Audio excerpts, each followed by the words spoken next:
Alhamdulillah nahmaduhu wa nasta'inuhu wa nastaghfiruh wa na'udzu billahi min sururi anfusina wa min sayyiati a'malina may yahdihillahu fala mudhillalah wa may yudhlil fala hadiyalah asyhadu an la ilaha illallah wahdahu la syarikalah wa asyhadu anna Muhammadan abduhu wa rasuluh.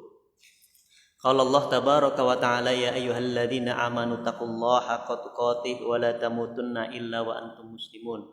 Wa qala aidan ya ayyuhan nasu taqu rabbakumul ladzi khalaqakum min nafsin wahidah wa khalaqa minha zawjaha wa bassa minhuma rijalan katsiran wa nisaa'a wattaqullaha alladzi tasaaluna bihi wal arham innallaha kana 'alaikum raqiba.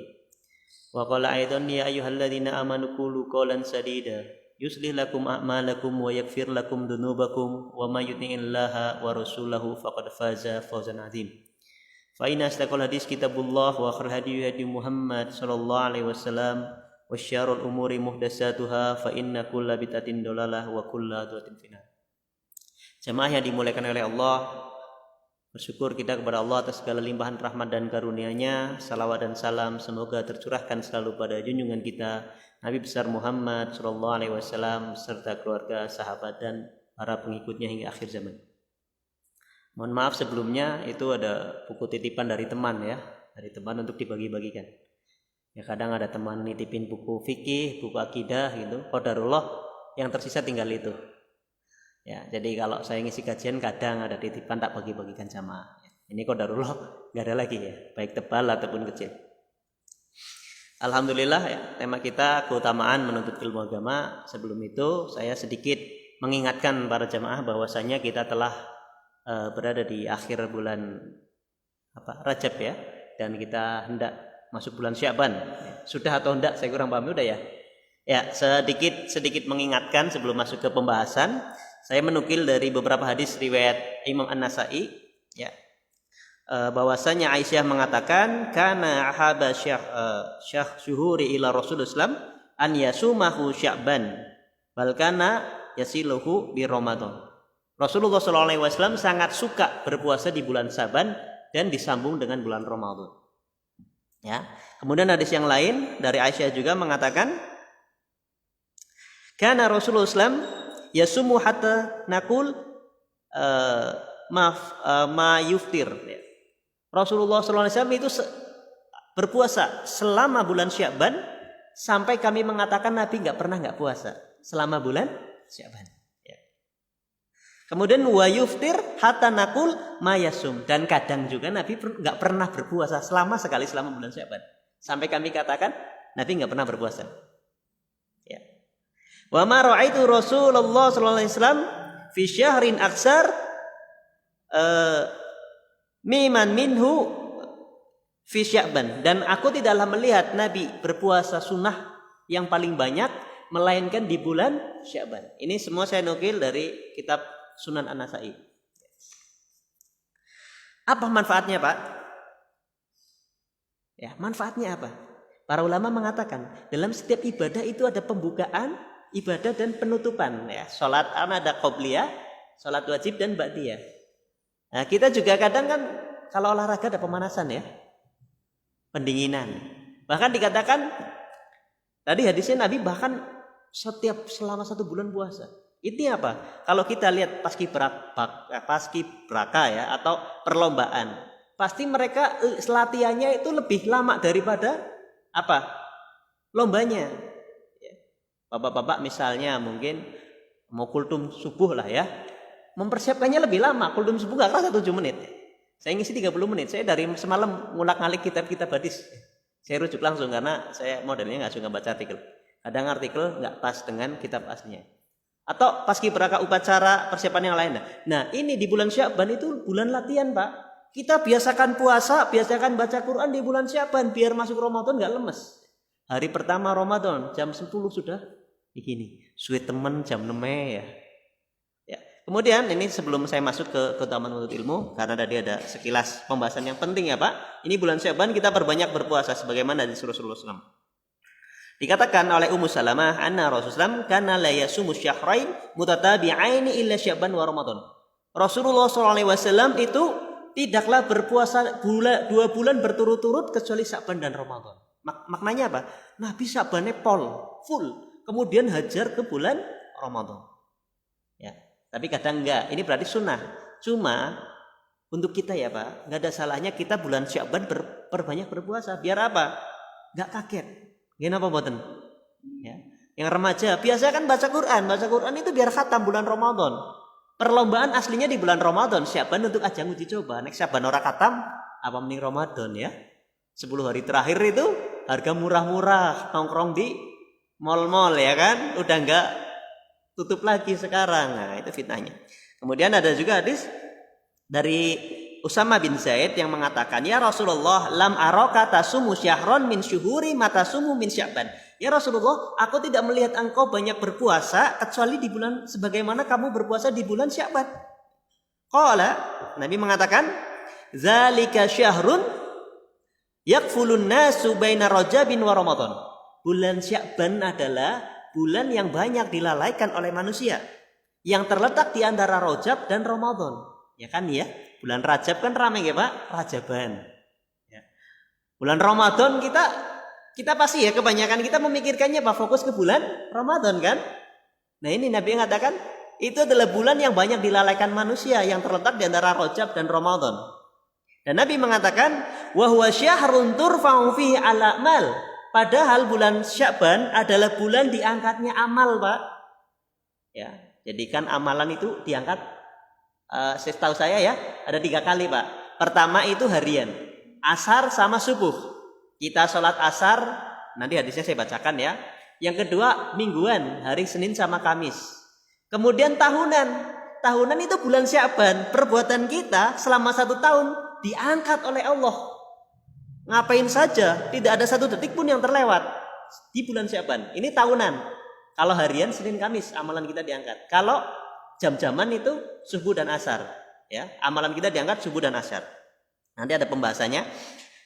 Kemudian Nabi mengatakan, fa uhibu an yurfa amali wa ana shaimun. Dan aku suka ketika amalanku, catatan amalanku selama 1 tahun diangkat kepada Allah, aku dalam keadaan berpuasa.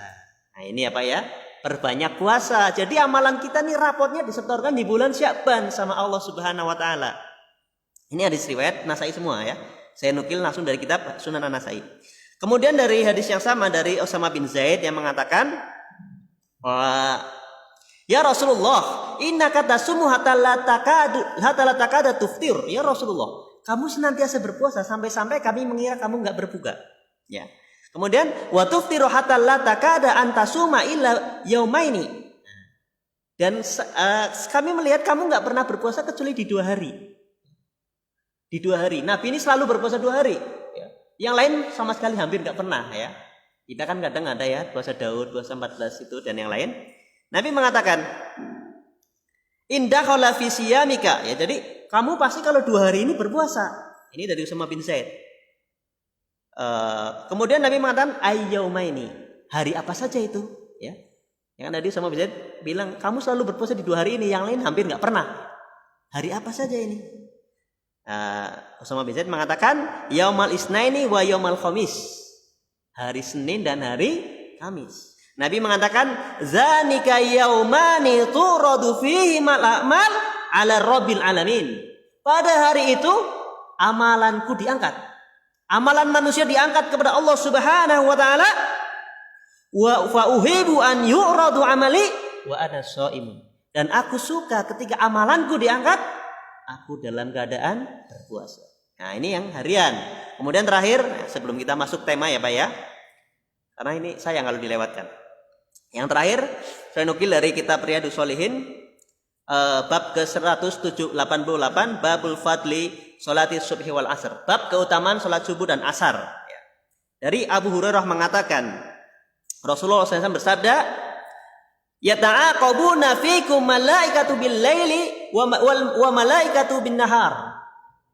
Apa ini arti terjemahnya ya? Berkelanjutan atau terus menerus ya. Ada bersama kalian malaikat yang malam dan malaikat yang siang. Balik, malaikat yang ya malam dan siang. Wa yastama'una fi sholati subhi wa sholatil asr. Dan malaikat siang dan malam berkumpul pada sholat subuh dan sholat asar. Jadi gini Pak, kita sholat asar, Allahu Akbar. Ya, ini malaikat yang subuh sampai asar masih nungguin kita. Malaikat yang dari langit turun, cret. Ini bergabung mereka bertemu di sholat subuh dan sholat asar. Ya, summa ya rujul ladina batu fikum. Kemudian, ya, kalau ini sholat subuh, malaikat yang nginep, yang tidur sama kamu, yang membersamai kita, nyatet kita lagi tidur kan nggak dicatat ya. Waktu melek ngapain aja, ya? Pemuda YouTubean, TikTokan, ya, malaikat nyatet ini ya. Ketahuan ini malam-malam ngapain aja, ya. Dia malaikatnya naik ke atas. Fayas'aluhumullah, Allah mengatakan, wa huwa a'lam bihim, dan Allah lebih tahu, Pak. Jadi Allah kadang bertanya, bukan berarti Allah nggak tahu. Allah punya malaikat, punya pembantu, bukan berarti Allah nggak kuasa. Allah mampu membunuh orang langsung, bukan malaikat. Allah mampu menurunkan hujan. Tapi apa? Allah menciptakan malaikat untuk menunjukkan bahwa Allah itu maha kuasa. Jajal presiden orang dari pengawal orang dari rakyat.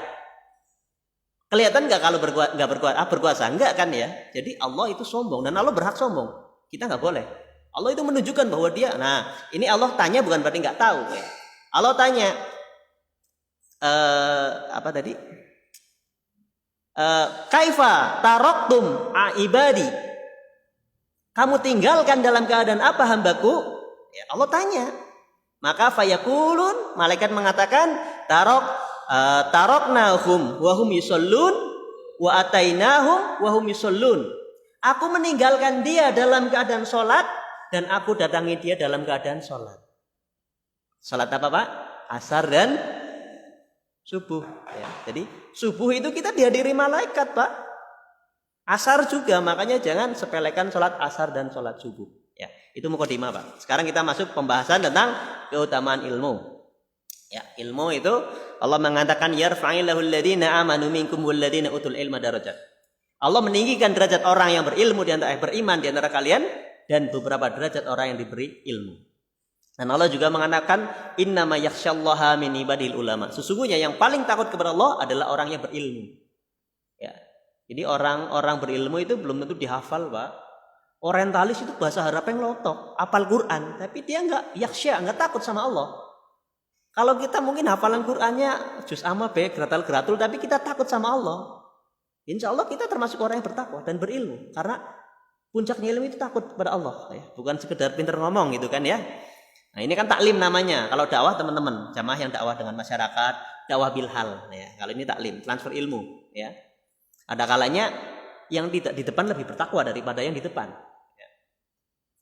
Kemudian dikatakan dalam Sunan Abu Daud ada dari Kasirin Qais bin Qais mengatakan suatu ketika dia duduk bersama Abu Darda di masjid Damaskus. Ya. Fajahu rajulun, dan datang seorang laki-laki faqala mengatakan, ya Abu Darda, ini jituka min Madinati Rasulullah sallallahu alaihi wasallam li hadisin balaghani annaka tuhaddisuhu an Rasulullah sallallahu alaihi wasallam ma jitu li hajatin. Jadi di Damaskus Abu Darda sedang duduk-duduk dengan Kasir bin Qais. Tiba-tiba ada laki-laki yang mengatakan, wahai Abu Darda, saya datang jauh-jauh dari Madinah, kota Nabawi, datang kepadamu cuma pengen dengerin hadis, satu hadis saja. Saya nggak ada kepentingan yang lain. Ya. Masya Allah, ini semangat untuk ilmu. Abu Darda mengatakan, fa ini samitu Rasulullah SAW. Aku mendengar Rasulullah SAW mengatakan, man salaka tariqon yatlubu fi ilman salakallahu bihi tariqon min turukil jannah. Barang siapa melangkahkan kaki untuk menuntut ilmu agama, maka akan Allah mudahkan baginya jalan menuju surga. Wa innal malaikata latad'u ajnihataha ridon li talibin ilmi. Dan sesungguhnya malaikat mengepakkan kedua sayapnya menaungi para malaikat. Bahkan dikatakan ketika malaikat lagi terbang, ada orang mau berangkat ngaji, turun malaikat menghormati orang yang akan datang ngaji. Saking dia menghormati para penuntut ilmu agama. Ya. Malaikat banyak, Pak. Ya, kita kalau masing-masing dulu udah berapa ini? Belum malaikat nunggu masjid. Belum malaikat naudzubillah ya, pencabut nyawa mau kata ya, yang udah siap. Belum malaikat yang mau bagi rezeki, yang nunggu kita di depan udah mau ngomong. Banyak. Lebih banyak daripada semut udara ya. Katakan langit hampir runtuh karena apa? Tidaklah setiap 4 jari ini malaikat itu kepek-kepekan. Itu.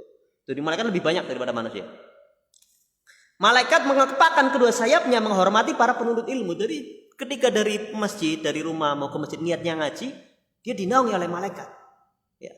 Diridhoin oleh malaikat. Wa innal alima la yastaghfiru lahu man fis samawati wa man fil ard wal hitanu fil jawfil ma. Dan seorang yang berilmu dan juga orang yang suka ilmu ya, suka ngaji, dia akan dimintakan ampun oleh seluruh penghuni langit dan bumi, bahkan oleh hewan yang ada di air. Yang air apa? Uget-uget, cebong, semuanya memintakan ampun. Gak cuma itu ikan paus, putri duyung gitu kan, kalau ada. Semua hewan, bahkan penghuni langit dan bumi itu memintakan ampun kepada para penuntut ilmu, orang yang cinta ilmu agama. Ya, ini keutamaan yang sangat besar sekali. Wa inna fadlal alimi 'alal 'abidi ka fadlil qamari lailatal badri 'ala sa'iril kawakib. Dan keutamaan orang yang berilmu, yang suka ngaji itu bila setara dengan bulan purnama dibandingkan dengan bintang-bintang. Jadi orang yang rajin ibadah tapi nggak rajin ngaji itu ibaratnya seperti bintang, cahayanya untuk dirinya sendiri. Adapun orang yang suka ngerti ilmu agama dan mengamalkannya tentunya, maka dia seperti bintang, Pak. Seperti bulan purnama. Ada nggak orang yang rajin ibadah? Ada. Kita sholat banyak jamaahnya, ngaji bubar. Ya, itu yang gampang saja. Nggak semua orang yang rajin ibadah itu orang ahli ilmu. Dia ibadahnya, mohon maaf. Sholatnya rubuh-rubuh gedang, ada nggak? Ada, ya. Jadi kurang berilmu. Jadi ada orang-orang yang hanya beribadah, tapi belum tentu berilmu. Dan ketika orang yang berilmu, dia nggak beribadah, mungkin nilainya setara dengan orang yang beribadah. Contoh dia mau tidur, tapi niatnya, ya Allah saya mau tidur, biar besok saya sholat subuhnya nggak kesiangan. Sama-sama tidur, jam yang sama, tapi satu berniat karena Allah biar besok nggak kesiangan, yang satu nggak berniat, pahalanya jauh. Atau sholat sama-sama di soft pertama, yang satu berilmu di atas ilmu, yang satu nggak. Contoh, sholat nggak sah, Pak. Sholat itu harus bilang Allahu Akbar. Saya sering lihat orang sholat gini toh, mulutnya nggak bergerak, minimal orang samping dengar dia ngomong Allahu Akbar. Ini nggak sah sholatnya. Ya. Apa ini? Terus apa? Sholat duhur sama asar, nggak ngucap, nggak umet-umet, nggak sah sholatnya. Siriyah namanya bukan batiniah. Al-Fatihah dibaca umet-umet. Hadisnya Rasulullah ketika membaca, ininya gerak-gerak. Ada nggak banyak orang sholat sampai ya Allah, takbirnya ihram nggak suara Allahu Akbar, Al-Fatihah dibatin, nggak sah. Ini gampang aja sholat ya, nggak sah. Itu keutamaan ilmu. Berapa puluh tahun orang yang sholat nggak sah. Terutama anak-anak gaul ya, anak-anak yang pakai kaos. Ini sholat nggak sah itu. Yang begitu sujud ini kelihatan, masya Allah. Saya sering negur orang, Pak, jangan nggak sah Pak pulang pakai baju sholat. Banyak ini ya. Banyak sekali. Anak-anak remaja biasanya. Makanya usahakan itu kalau pakai kaos yang di bawah bokong ya. Ininya loh, begitu sujud. Apalagi kalau pakai celana pensil ya. Wais, saya pakai keton, celengannya keton. Nah, ya kan? Ini nyata loh, ini nyata. Ini PR kita semua dalam memperbaiki umat. Kemudian dikatakan wa innal alima, apa ini? Wa innal alima warasatul anbiya. Ulama ini, wa innal ulama warasatul anbiya. Sesungguhnya ulama pewaris para nabi. Wa innal anbiya lam yuwarisu dinaran wala dirham warasul ilma. Dan nabi itu enggak meninggalkan dinar dan dirham, Pak. Makanya dulu kan Fatimah ya minta warisan. Nabi enggak meninggalkan warisan. Apa yang ditinggalkan para nabi itu sedekah, bukan warisan. Nabi enggak meninggalkan warisan. Jadi nabi meninggalkannya ilmu. Dan ini dikatakan faman akhadahu akhadha bihadin wafirin. Siapa yang mengambilnya maka dia akan mendapatkan bagian yang sangat banyak. Kalau kita ngambil ilmu, ya mungkin kita nggak pinter banget ya, tapi apa dapat keberkahannya. Anak-anak kita itu soleh, soleha, terjaga oleh kemaksiatan. Ini hadis riwayat Abu Daud ya. Kemudian hadis yang lain dikatakan dari Abu Hurairah juga mengatakan, ini saya nukil dari Arba'in ya, dari Imam Muslim juga saya nukil langsung. Man nafasa an mu'minin kurbatan min kurabi dunya nafasallahu anhu kurbatan min kurabi yaumal qiyamah. Barang siapa yang memberi nafas, memberi pertolongan kepada manusia, kepada kaum muslimin, ini prioritasnya kaum mukminin ya. Jangan yang Islam enggak dibantu, yang kafir dibantu. Ya, yang mukminnya dulu. Siapa yang membantu, memberi nafas, memberi pertolongan kepada kaum mukmin yang berada dalam kesusahan dunia, maka Allah akan memberikan kemudahan baginya, pertolongannya di akhirat, dari kesusahan di akhirat. Akhirat itu susah, Pak. Umur kita berapa? Kita kan punya 9 dunia ya. Alam arroh, alam rahim 9 bulan, di dunia 60 sampai 70 tahun. Alam kubur berapa? 10.000 tahun, 1 juta tahun. Berapa? Sepakati dulu. Panjang ya, lebih panjang daripada dunia ya. Nah, alam akhirat lebih panjang lagi, Pak. Ini kubur, dibangkitkan lagi di akhirat, lebih lama lagi. Banyak yaumul hisab, yaumul ini banyak tempat-tempat kita dari satu tempat ke tempat yang lain dipindah, belum yaumul dzulumat ya, yang peteng dedet kita nggak ada apa-apa kecuali cahaya keimanan. Kalau salah jalan neraka. Terakhir apa? Sirot. Sirot itu ya, udah nyampe sirot bisa angel-angel lolos, tinggal ngarepe pintu neraka, kintoroh ya. Wong sinang neraka, ya Allah itu jangan masuk surga dulu. Dulu dia pernah menggibahi saya. Dia dulu pernah mendolimi saya. Ini wong sinang neraka bisa nuntut selama di neraka masih nuntut nggak boleh masuk surga.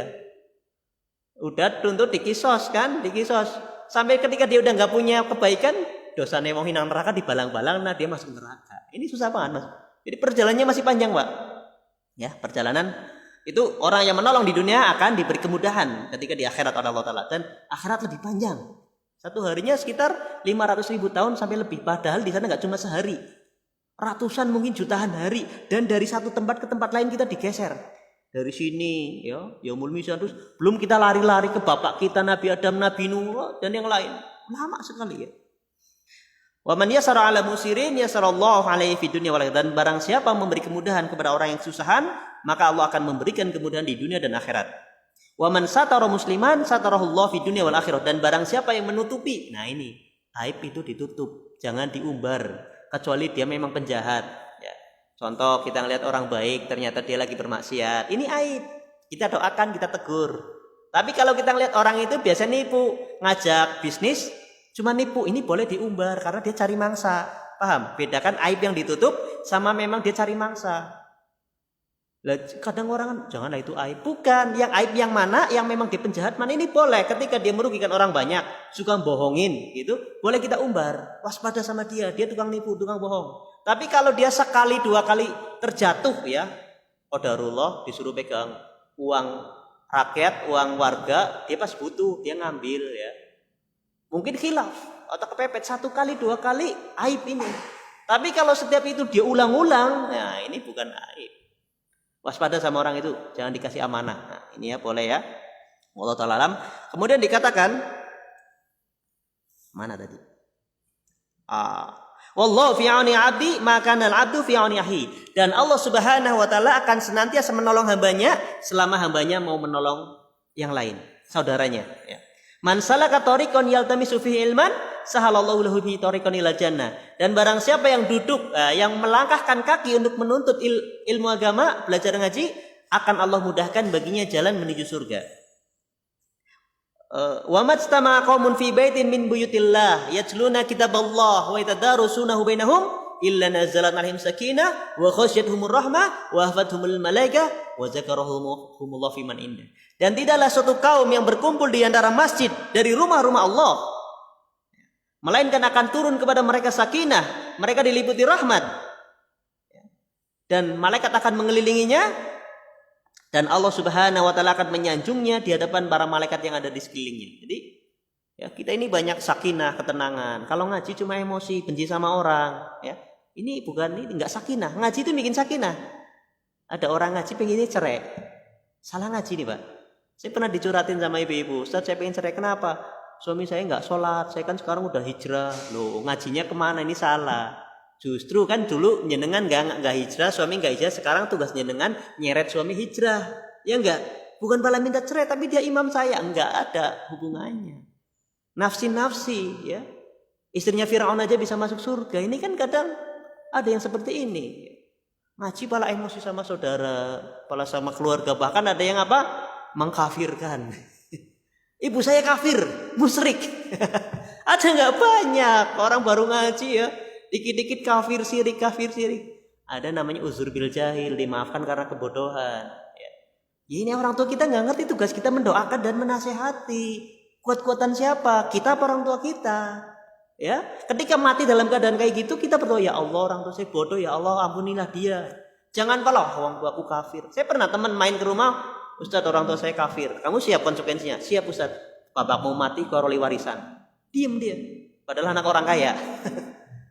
Sama sekali nggak boleh dapat warisan. Kalau kamu meyakini ayah kamu kafir, selama masih bernapas kita dakwahkan. Ya, jadi ngaji itu sakinah Pak, nggak bikin kita emosi, kita benci ya dengan orang lain. Apalagi mohon maaf ya, beda ormas, beda kelompok, beda fikih. Ini enggak, Islam masih Islam. Ya.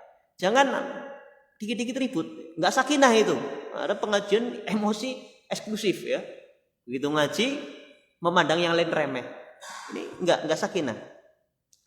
Dan rahmat malaikat juga mengelipunya, dan dikatakan waman bata bihi amaluhu lam yusri bihi nasabu. Siapa yang lambat amalannya, nasabnya nggak akan bisa mengikutinya. Jadi apa? Walaupun kita anaknya kiai, belum tentu kita jadi kiai, belum tentu iman kita tinggi. Contohnya siapa? Contohnya anak Nabi Nuh, Kan'an ya. Anaknya Nabi sendiri dia kafir. Siapa lagi? Pamannya Rasulullah SAW. Kurang apa coba dakwahnya? Orang paling lembut, paling mulia, paling baik akhlaknya, pamannya sendiri. Ya am, qul la ilaha illallah kalimat hajjul laka indallah. Wahai paman, katakan la ilaha illallah, kalimat yang akan aku gunakan untuk membelamu di hadapan Allah. Apa yang dikatakan oleh Abu Jahal sama Abu Lahab? Apakah kamu benci dengan agama ayahmu? Akhirnya mati dalam keadaan kafiran. Pamannya Nabi nggak bisa diseret ke dalam Islam. Jadi nasab ini nggak ngaruh. Ketika Rasulullah pernah mengatakan, ya Fatimah walau saraqat Fatimah binta Muhammad laqatatu biyadi. Kalau seandainya anak saya ini Fatimah nyolong, nyuri, saya potong tangannya. Jadi nasabnya kita walaupun kita anak Habib, keturunan Rasulullah ya, atau apa, itu nggak ngaruh kalau kita nggak beramal sesuai dengan sunnah Nabi. Contohnya Imam Malik ya. Imam Malik itu lagi pengajian di rumahnya, muridnya banyak. Lagi banyak kayak gitu, Masya Allah. Anaknya apa? Lewat depan pengajian nyekel darah. Kebangetan ora? Nyekel darah. Imam Malik gak malu. Mengatakan apa? Alhamdulillah segala puji bagi Allah yang telah menjadikan agama ini bukan warisan. Dia gak malu. Bukan warisan. Coba bayangkan kalau ilmu agama ini warisan. Anaknya kiai mesti jadi kiai. Wah anaknya mending kiai. Ya harapannya itu. Tapi gak mesti. Ada kalanya Allah takdirkan lain. Contoh aja Abdullah bin Mubarak, Masya Allah ya. Ulama yang sangat soleh, sangat tawadu. Bayangin Pak, pengajian kayak gini. Mohon maaf kalau zaman sekarang kan kadang ada amplopnya atau apa ya. Abdullah bin Mubarak kalau ngaji bagi-bagi duit. Ya. Mau haji, ini hatanya kumpulin. Setelah itu apa? Dibelanjakan semua. Setelah selesai pulang, duitnya balikin lagi. Abdullah bin Mubarak yang kaya. Dulu masa mudanya apa? Sampai umur 20 tahun. Seperti anak-anak remaja. Nongkrong, gitaran sampai malam, pacaran sampai subuh. Ya, makanya ini ada masanya Pak, jangan benci sama anak remaja. Abdullah bin Mubarak belajar agama umur berapa? 20 tahun. Is bin Abdul Salam belajar agama umur 40 tahun. Dia jadi apa? Sultan ulama, rajanya para ulama. Kemudian gurunya Imam Muslim, siapa saya lupa di Yaman, 80 tahun baru belajar ilmu agama, Allah lipat gandakan umurnya 2 kali lipat sampai 160 tahun. Ya, di zaman sekarang ada siapa namanya? Saya lupa. Ulama Yaman. Umur 32 tahun baru belajar agama. Jadi ulama. Terkenal. Ada juga Ibnu Hazm. 23 atau 27 tahun baru fokus. Jadi ilmu ini nggak ngaruh Pak. Nggak ada hubungannya dengan umur. Di antara keutamaan ilmu. Kita kalau mau ini ya. Kalau belajar agama jangan alasannya apa? Wis tua. Tahu nggak para sahabat di umur berapa mereka belajar agama? 50 tahunan Pak. Ada yang 40 tahun. Ada yang 60 tahun. Contohnya siapa? Rasulullah SAW. Diangkat jadi Rasul umur berapa? 40 tahun baru belajar agama. Apalagi sahabat yang lain. Ya. Jadi nggak ada istilahnya saya udah tua, nggak ada istilahnya. Walaupun ikro belajar. Dalam kitab Jami'ul Ulum wal Hikam, saya pernah membaca dikatakan bahwasanya ketika seseorang mendekatkan diri kepada Allah dengan ilmu agama, maka akan Allah kuatkan. Akan Allah 2 kali lipatkan kesehatannya dan terjaga. Maksudnya belajar ilmu agama juga menjaga dirinya ya. Enggak sekedar pintar ngomong, paham tapi enggak mengamalkan. Kan ada ya orang-orang seperti ini ya. Semoga Allah jauhkan kita semua dari sifat seperti ini. Dan Rasulullah SAW juga mengatakan, "Idza matal insan yang qata amaluhu illa bismin salasin." Kalau meninggal anak Adam maka akan terputus semua amalannya kecuali 3. Udah hafal insyaallah ya. min shadaqatil jariyah, dari sedekah jariyah, au ilmin yantafa'u bihi aw walidin sholihin yad'u lahu, ya, dari ilmu yang bermanfaat atau anak soleh yang mendoakannya. Ya, anak soleh nggak mungkin tercipta dengan sendirinya, Pak, kecuali kalau apa, orang tuanya membimbing. Seandainya nih anaknya gentok, doyan mabok kok soleh, pasti dulu mbahnya soleh. Seperti kisahnya apa? Kisahnya Nabi Khidir sama Nabi Musa ketika ada rumah yang mau ambruk, ya, diperbaiki sama Nabi Khidir. Ini khilaf, Nabi Khidir apakah nabi atau bukan, khilaf ya. Ya anggap aja nabi lah ya. Dengan berpendapat enggak juga nggak apa-apa. Karena leluhurnya ini orang yang soleh. Jadi hartanya bukan ayahnya langsung, jadi generasi keberapa, ya. Hartanya itu rumahnya mau ambruk, kalau ambruk harta yang di dalam tanah ini ketahuan. Sementara dua anak ini lagi di kota merantau. Nah, ini Khidir berharap ketika dia pulang rumahnya masih kuat dan nanti dia akan menemukan harta peninggalan orang tuanya di bawah. Nah, itu cerita tentang Nabi Khidir dan Musa. Dan kembali lagi, Nabi Musa sendiri masih ngaji, ya enggak? Ngaji sama Nabi Khidir. Ya, ini kan sebagian orang yang agak gulu ya. Itu kan kalau derajatnya udah tinggi, syariat, ma'rifat, hakikat ya. Kalau udah tinggi ini nggak perlu sholat, kayak Khidir ya. Khidir itu nggak perlu apa? Ngikuti syariatnya Nabi Musa. Nah, ini sesat, Pak. Orang yang paling tinggi derajatnya siapa coba? Orang Islam. Muhammad SAW. Masih sholat apa enggak? Hah? Rasul sholat enggak? Kan sebagian orang mengatakan nek mesi kulit syariat dia sholat puasa. Ngonek is ma'rifat dia boleh larangan dilanggar. Khomer berzina boleh. Sampai ada guru Iran berzina dengan keledai. Ini saya enggak berzina dengan keledai. Ada. Kalau udah hakikat apa? Manunggaling kawula Gusti. Bersatunya diri dengan Allah sampai dia enggak perlu sholat. Makanya waktu sesi di Jenar ditanya apa? Di sini nggak ada sesi di Jenar, adanya hanya Allah. Dia merasa bersatu. Nah ini orang-orang sesat. Rasulullah itu nggak derajatnya paling tinggi aja masih sholat sampai kakinya bengkak ya Pak. Terus apa? Utsman dan Umar sholat malam sampai apa? Ada tanda hitam. Tanda hitam di mana? Di sini Pak, sering nangis. Ya, jadi bukan selain itu ya. Tanda hitam itu di sini, sering nangis, bukan yang lain ya. Kalau ada orang tanda hitam yang lain mungkin permasalahan kulitnya nggak kurang kandel gitu kan, atau sujudnya salah. Ya. Jadi tanda orang soleh yang dikatakan tanda hitam itu di sini, di mana? Karena nangis, nangis di malam hari sering nangis ya di sini. Ya, bukan celak juga kan, Nabi juga suka celak ya, celakan gitu. Kemudian juga dikatakan, Nabi mengatakan la hasada illa fisnatain, nggak boleh hasad, nggak boleh benci kecuali pada dua hal. Rajulun atahu Allahu so'malan fa suritu ala halakatihi fil haq. Oh, udah ya. Ya, dikit ya. Ini dari terakhir. Enggak boleh hasad, iri, dengki kecuali pada dua hal. Pertama, ada ngelihat orang yang dia dikasih harta, dia sedekahkan sampai habis untuk hal kebaikan. Ini boleh iri, Pak. Enak ya kayak ya. Bisa sedekah, bisa berbagi, ya, tapi bukan karena pamer. Atau kalau Bapak punya istri 4 itu nggak masalah ya, itu kan juga sunnah misalnya. Kemudian dikatakan wa ta'allahu hikmah wa huwa yaqdi biha wa yu'alimuha ya. Dan orang yang diberi ilmu kemudian dia mengamalkannya dan mengajarkannya, ini boleh iri. Kita ngelihat ada ya, siapa kemarin Syekh Ali Jabir rahimahullah, masya Allah hafal Quran ya, misalnya beliau dengan segala kebaikannya ya. Iri boleh Pak, kita iri dengan orang-orang soleh boleh ya. Demikian mungkin yang dapat saya sampaikan karena sudah masuk waktu Isya. Ini gimana? Langsung tutup? Langsung tutup nggak Mas? Apa? Balik lagi dengan? Oh ya. Semoga sedikit ini bermanfaat untuk saya pribadi dan para jamaah. Apabila ada kesalahan itu semata-mata datangnya dari saya dan dari setan. Apabila ada kebenaran itu dari Allah. Ya. Subhanakallahumma bihamdika asyhadu an la ilaha illa anta astaghfiruka wa atubu ilaik. Assalamualaikum warahmatullahi wabarakatuh.